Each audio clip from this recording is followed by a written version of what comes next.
I welcome all the parents who have come here to attend career counseling session. Your valuable presence so that how aware are you about your child's future, and it is your awareness that will shape your child's future.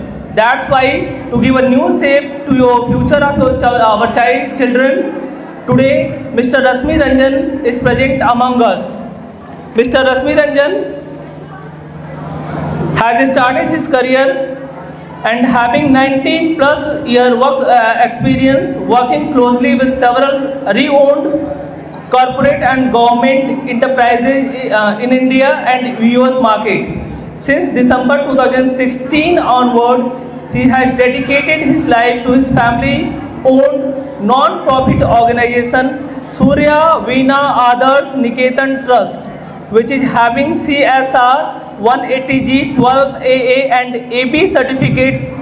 He started the project Udan in December 2016, which is India's first project on change management for all change at your doorstep, which has brought the required changes within people, process and system through innovative training, counseling and assessment sessions across several schools, colleges and universities. Corporate the government enterprises across several states like UP, Delhi, Bihar, Punjab, Tamil Nadu, Jharkhand and Rajasthan etc. So I invite Mr. Rasmi Ranjan to come and bless our students with his knowledge and experience. Thank you very much. सुप्रभात सभी अभिभावक गणों को। मैं रश्मि रंजन, सूर्य वीणा आदर्श निकेतन trust का trustee, को founder उड़ान, आप सभी का हार्दिक अभिनंदन करता हूं। इस करियर काउंसलिंग के बेहतरीन प्रोग्राम में मैं चाहूँगा जोरदार तालियों के साथ आप अपनी गर्मजोशी को व्यक्त करें और इस स्कूल के इस इनिशिएटिव को दुनिया के सामने लाएं कि बनारस की इस पुनीत पावन जमीन पर करियर काउंसलिंग के इस सेशन को आयोजित करके सेंट लॉरेंस इंटरनेशनल स्कूल ने एक अनूठा प्रयोग किया है, एक आयाम को पाने की कोशिश की है, जहां पर वह उड़ान प्रोजेक्ट जो कि यूपी माध्यमिक शिक्षा परिषद के द्वारा एफिलिएटेड प्रोग्राम है, directorate of higher education government of Delhi के द्वारा एफिलिएटेड प्रोग्राम है। ऐसे नामी ग्रामी प्रोजेक्ट को अपने कैंपस में लाकर आज करियर काउंसलिंग के एक इम्पॉर्टेंट प्रोजेक्ट को आपके सामने रखा जा रहा है। तो मैं चाहूँगा कि सभी अभिभावक और छात्रगण इस कार्यक्रम को बहुत ध्यान से सुनें, समझें, अपने सवालों को रखें, तब जाकर आप एक बेहतरीन भविष्य का निर्माण कर सकते हैं। एक कुछ आंकड़े हैं, मैं चाहूँगा जिनके पास पेपर पेन है वो नोट भी करें ताकि हम करियर काउंसलिंग के इम्पोर्टेंस को समझ सकें। बच्चों और अभिभावकों, हमारे देश में अभी 15.5 लाख स्कूल्स हैं, 15.5 lakh schools, government, private, semi government वगैरह।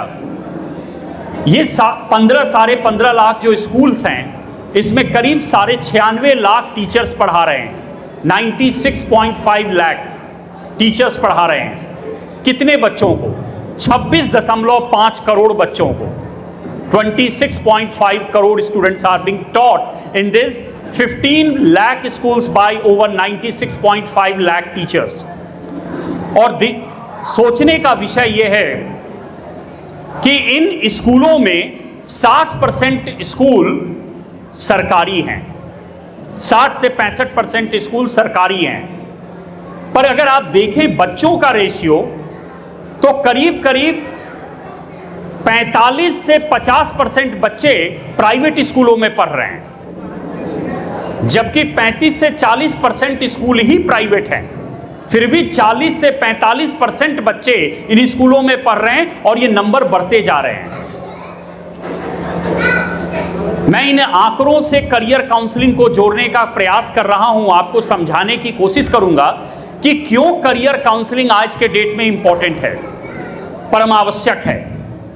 प्राइवेट स्कूलों पर निर्भरता करंट एजुकेशनल सिस्टम नई शिक्षा नीति के अंतर्गत बढ़ता जा रहा है, क्योंकि गरीब से गरीब भी चाहता है कि वह बेहतर इंफ्रास्ट्रक्चर में अपने बच्चों को उत्तम शिक्षा मुहैया करा सके। राइट या रॉन्ग? यस। भले ही 2 रोटी कम खाएं, बट बच्चा हमारा टॉप के सीबीएसई आईसीएसई स्कूल में पढ़े। ये सोच पहले भी माँ बाप की थी और बदलते समय के साथ, परिवेश के साथ ये कहीं ना कहीं बढ़ती जा रही है, जो आंकड़ों में रिफ्लेक्ट हो रहा है, दिख रहा है। जहां पर मैं कुछ आंकड़े बताऊंगा। जब मैंने ट्रिपल आईटी क्लियर किया, ट्रिपल आईटी कैलकाटा, जब ट्रिपल आईटी सन 2000 में शुरू हुआ, जब आज के डेट में ट्रिपल आईटीज आईआईटीज के थ्रू होता है, तो उस समय 3.5 लाख बच्चों ने 120 सीटों के लिए अप्लाई किया था। आज अब आईआईटी की बात करें, उस समय आईआईटी में 3000 सीटें थी सन 2000 के आसपास।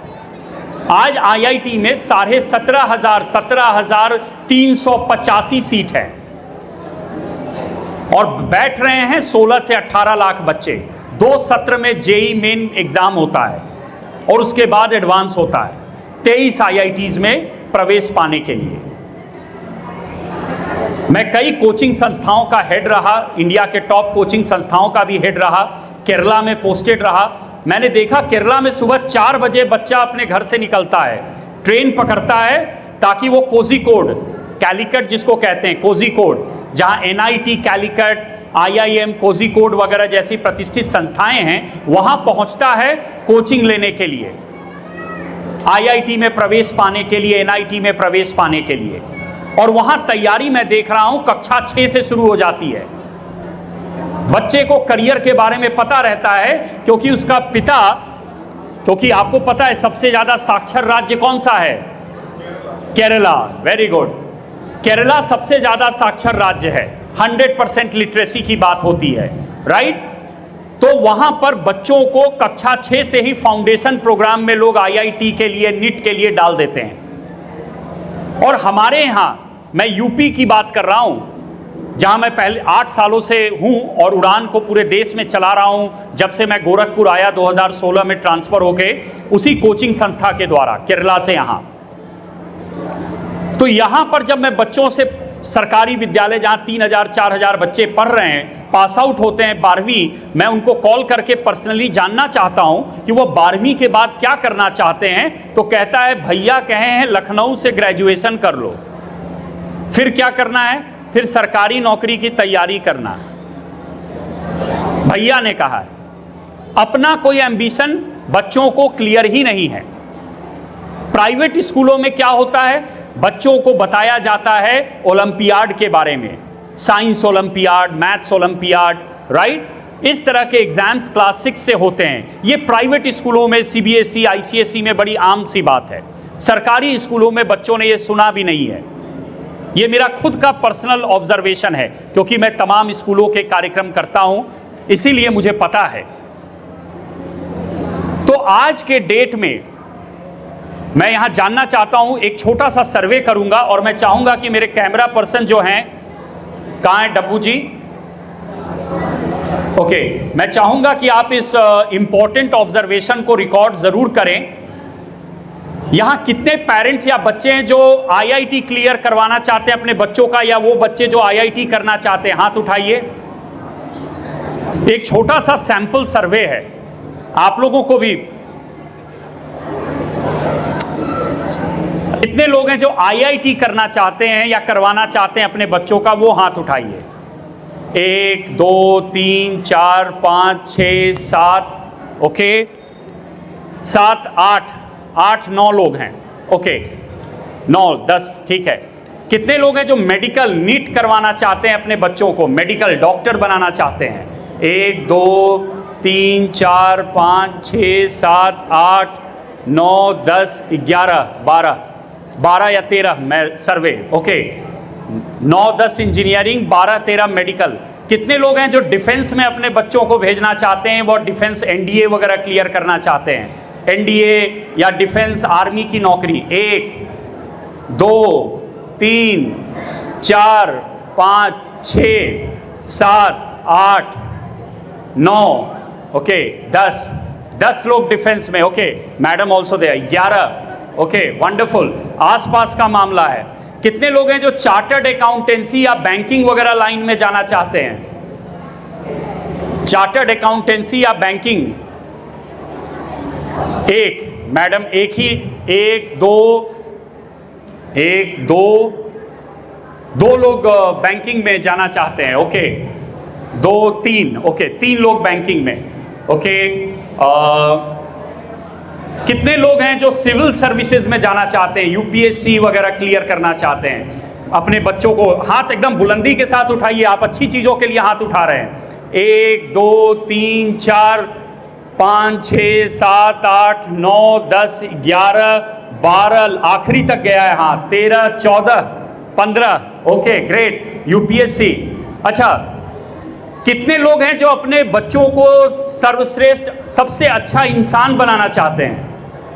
ओके, इसमें भी लोग सोच रहे हैं ये कैसा सवाल है, ये तो कभी सोचा ही नहीं। ओके, बहुत लोग हाथ उठा रहे हैं, पर अभी भी कुछ लोग हैं जो सोच में पड़े ये कैसा सवाल है। बहुत अच्छा इंसान बनाना चाहते हैं, इसके लिए स्कूल भेज रहे हैं। आईआईटी, मेडिकल, एनडीए, बैंकिंग बहुत हुआ, लेकिन अभी भी मैं सभी हाथ नहीं देख रहा हूं। कई लोग हैं जो सोच में पड़े ये कौन सी बात है, बहुत अच्छा इंसान बनाना चाह रहे हैं। चलिए, फिर भी मेजॉरिटी ऑफ द पीपल। आज हम करियर काउंसलिंग को 2 आयामों से देखेंगे। आप लोगों में से कितने लोगों ने 3 इडियट्स फिल्म देखी थी? 3 इडियट्स बहुत लोगों ने देखी थी, ठीक है। उसमें आपने देखा था एक माधवन ने कैरेक्टर प्ले किया था, और वो क्या बनना चाहता था? Wild life photographer. पिता क्या बनाना चाहता था? इंजीनियर। आज मैं आपके सामने एक बड़ा इंपॉर्टेंट सवाल या बात रखने जा रहा हूं, जो आप अपने जहन में रख लें, क्योंकि जितने भी स्लाइड्स मैं आप प्ले करूंगा वो इन्हीं मुद्दों पर आधारित है कि आप बच्चे को क्या बनाना चाहते हैं। उसने क्या कहा था? शर्मा जी ने मुझे खर्चा नहीं किया, मुझे एसी में नहीं रखा, आपने अब्बू खर्च किया है मुझ पे, मेरे लिए फर्क पड़ता है आपकी खुशी। बहुत इंपॉर्टेंट बात कहा था। इंजीनियर बन भी जाऊंगा तो अच्छा नहीं बनूंगा। तो यहां वो बात आती है कि क्या आपका बच्चा प्रोफेशन बाय चॉइस ले रहा है या प्रोफेशन बाय कंपल्सन, मजबूरी में प्रोफेशन चूज कर रहा है या अपनी इच्छा से कर रहा है? क्या उसके ऊपर आपका दबाव है क्योंकि शर्मा जी, वर्मा जी का बेटा या बेटी नीट और आईआईटी क्वालिफाई कर गया, इसीलिए अगर वो पेंटर बनना चाह रहा है तो आपको लग रहा है कि वो गलत फैसला है? आज के आंकड़े बताते हैं कि हर एक 2 में से 1 इंजीनियर बेरोजगार है। जहां 12 से 13 लाख इंजीनियर हर साल भारत में हो रहे हैं, वहां नौकरियां 2 से 3 लाख भी हो जाएं तो बहुत बड़ी बात है उन इंजीनियर्स के लिए। तो फिर आप जब पूछते हैं कि आप बेटा इंजीनियरिंग के बाद क्या करोगे, तो वो कहता है इंजीनियरिंग के बाद एमबीए करेंगे। तो अब बात आती है एमबीए से रिलेटेड कितनी नौकरियां प्रोड्यूस हो रही हैं। तो क्या आप नौकरी पाने की हड़बड़ी में लाखों रुपए बच्चे पर खर्च कर रहे हैं कि उसे एक 10,000 की नौकरी मिल जाए, उसकी शुरुआत हो जाए? लेकिन अगर आपने सही चीजों पर स्कूल में ही रहते हुए ध्यान दिया होता तो ये समस्या नहीं होती। इसी को ध्यान में रखते हुए देश का पहला टेस्ट मैंने डिजाइन किया 2017 में, जिसका नाम रखा अपकैट टेस्ट। जितनी भी बातें मैं बोल रहा हूं वो आप मेरे चैनल उड़ान बाई रश्मि रंजन पे देख सकते हैं, जहां आप स्कूलों में, कॉलेजेस में, आईआईटी में, आईआईएम्स में देश के आईएएस अधिकारियों की ट्रेनिंग, तमाम कंपनियां, LTEIL, TCIL, Coal India, postal department, Neyveli lignite corporation, UP agriculture board, एस्परा, इंडिया ग्लाइकॉल लिमिटेड, गोरखपुर, सभी जगह मेरी ट्रेनिंग्स होती हैं कर्मचारियों के लिए, बच्चों के लिए, पेरेंट्स के लिए, टीचर्स के लिए। ये सारे वीडियोस मैं ऐसे ही बनाकर आधे घंटे का रख देता हूँ। उसी में ये टेस्ट है UPCAT test, Udaan personality based career assessment test. यह टेस्ट अपने आप का देश का अकेला टेस्ट है जिसमें आप देखेंगे बच्चे खुशी से उछल रहे हैं, कह रहे हैं ये टेस्ट तो कभी हमने दिया ही नहीं इस तरह का। इसमें इसी समस्या का समाधान किया गया है मेरे द्वारा। मात्र 20 मिनट के टेस्ट में बच्चे की पर्सनैलिटी कौन सी है 6 तरह की पर्सनालिटी होती है, जिसे कहते हैं realistic, investigative, artistic, social, enterprising और कन्वेंशनल। आपके बच्चे की कौन सी पर्सनालिटी है और उस पर्सनालिटी से मिलता जुलता टॉप 50 नौकरी कौन सा है जो उस पर्सनालिटी को सूट करता है। आपको नहीं लगता कि हजारों तरह की नौकरियों में से 50 नौकरी का ऑप्शन जब आपके बच्चे को मिलता है तो उसके पास एक से ज्यादा ऑप्शन बनते हैं? उसे यह नहीं लगता जैसे कोटा में होता है, mummy papa I have failed, IIT नहीं कर पाया, नीट नहीं क्लियर कर पाया तो मैं फेल हो गया। तो आपको अभिभावकों को भी समझना है, बच्चों को भी समझना है कि उनकी पर्सनालिटी से मिलता जुलता टॉप 50 नौकरी कौन सा है। और ऐसे कई बच्चे हैं जो उस वीडियोस में बता रहे हैं कि उनकी जीवन कैसे बदल गई। आज वो लॉयर हैं, कुछ हैं, वो बताते हैं कि स्कूल में जब उन्होंने ये टेस्ट दिया वो अपने पेरेंट्स को और टीचर्स को कन्विंस कर पाए कि ये नौकरी उनके लिए ज़्यादा बेहतर है और आज वो बेहतर कर रहे हैं। तो इस सोच के साथ हम लोग आगे बढ़ते हैं। क्लास 12th बड़ा इंपॉर्टेंट समय होता है, या 10th, जब आप डिसाइड करते हैं कि आपको साइंस लेना है, कॉमर्स लेना है, आर्ट्स या ह्यूमैनिटीज लेना है या वोकेशनल लेना है। क्विकली समय को ध्यान में रखते हुए, अगर वो PCM लेता है, फिजिक्स केमिस्ट्री मैथ्स, तो केमिकल इंजीनियरिंग, जो मैं टॉप 10 नौकरियां हैं वो मैं बता रहा हूं, ऐसे तो कई नौकरियां हैं पर टॉप 10 नौकरियां और उनकी तनख्वाह जो आज के डेट में भी मार्केट में मिल रहा है, वैकेंसीज हैं, उसमें आता है केमिकल इंजीनियरिंग। इसमें क्या है, आर्टिफिशियल केमिकल्स वगैरह जो होते हैं, रसायन वगैरह का काम, उससे प्रोडक्ट बनाना, ठीक है। केमिकल इंजीनियरिंग के लिए 4 साल का bachelor degree in chemical engineering का कोर्स करना पड़ता है और जो नौकरी मिलती है कम से कम 19,000, ये औसतन एवरेज सैलरी है, 19,658 रुपया स्टार्टिंग सैलरी एक केमिकल इंजीनियर की है। मैं ये नहीं कह रहा हूँ IIT से ही करेगा तो मिलेगा, ये डिमांड में है, ठीक है। साबुन तेल सभी कंपनियों में जरूरत है केमिकल, तो इसकी वैकेंसीज बहुत हैं, ठीक है। सॉफ्टवेयर इंजीनियरिंग, ये तो सबसे बड़ा क्रेज है। सॉफ्टवेयर इंजीनियरिंग का काम है जितने भी आपके IT रिलेटेड एप्लीकेशंस हैं सॉफ्टवेयर के, वो बनाने के लिए आपका बच्चा लायक हो जाएगा। बीटेक इन कंप्यूटर साइंस या बीटेक इन इंफॉर्मेशन टेक्नोलॉजी 4 साल का कोर्स होता है, वो आप कराएंगे। औसतन सैलरी 24,519 रुपए प्रति मंथ, राइट। केमिकल इंजीनियरिंग के बाद सॉफ्टवेयर इंजीनियरिंग। तीसरा जो अभी का बहुत बड़ा